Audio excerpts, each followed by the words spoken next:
Injury report: Warriors' Steph Curry, shoulder, set to have MRI on Thursday. After the Golden State Warriors suffered another loss on the road to drop their record away from San Francisco's Chase Center to 2-13, the headlines from the contest in Indiana are surrounding an injury that happened at the end of the third quarter. With 2 minutes remaining in the third quarter, Steph Curry appeared to injure his shoulder against the Indiana Pacers. Curry shortly left the game and returned to the locker room.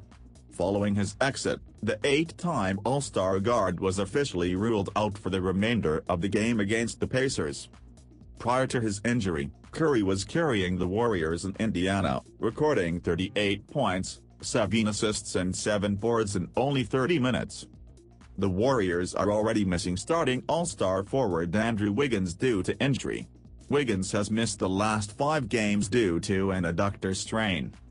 If Curry's injury causes him to miss time, the Warriors will need to use their depth in the next stop on their 6-game road swing.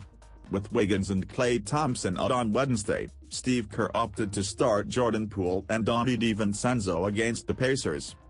The Warriors are slated to meet Joel Embiid and the Philadelphia 76ers on Friday at 4:30 p.m. PT.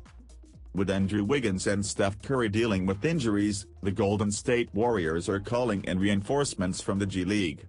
After announcing an update on Curry's shoulder injury, the Warriors recalled a pair of players from G League Santa Cruz. Before the Warriors continue their 6-game road trip with the contest against Joel Embiid and the Philadelphia 76ers, James Wiseman and Rocky Ryan Rollins will join the Warriors from G League Santa Cruz. Wiseman has played 10 games in the G League. He was recently recalled by the Warriors for 1 game against the Boston Celtics. Wiseman played 5 minutes before returning back to the G League for a 3-game stint. Since returning to the G League, Wiseman has scored 24 or more points in every game, including a pair of contests with double-double performances. In a loss to the South Bay Lakers on Wednesday, the former number 2 overall pick tallied 31 points on 12 of 17 shooting from the field with 6 boards and a block in 34 minutes. The Golden State Warriors drafted Stephen Curry with the 7th overall pick in the 2009 NBA Draft. An undersized point guard from the small college of Davidson University, Curry came in with the reputation of being a baby-faced assassin and marksman from beyond the three-point line. Over the next decade, Curry would contribute to 4 NBA titles while taking the Warriors to the NBA Finals 6 times in 8 years.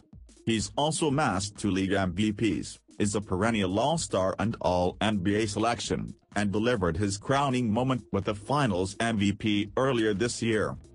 As Stephen Curry's game has evolved with the Golden State Warriors, so too has the bizarre schemes to stop his production on the court. The schemes Curry faces night after night are as bizarre as their descriptions: box and one, double teams, triple teams, and worse. And when he comes off a screen or drives to the rim, his body regularly takes a pounding as opposition teams attempt to combat his incredibly efficient scoring. Curry's counter to this defensive insanity he faces on a nightly basis, countless hours in the weight room and a relentless work ethic, improving his shooting range from half-court and beyond. On Tuesday night, in Golden State's loss to the Milwaukee Bucks, Curry was assessed a technical foul from the referee. As is so often the case, Curry and the Warriors were left disappointed by an egregious non-call that would have sent him to the free throw line, suffering a blow to the head on a made 3-point attempt. Curry was knocked to the floor. Unrepeatable narrative, Curry removed his mouthpiece and made the official aware he wasn't pleased. The curious aspect of this sequence was the player who delivered the blow to Curry's head asked him if he was all right.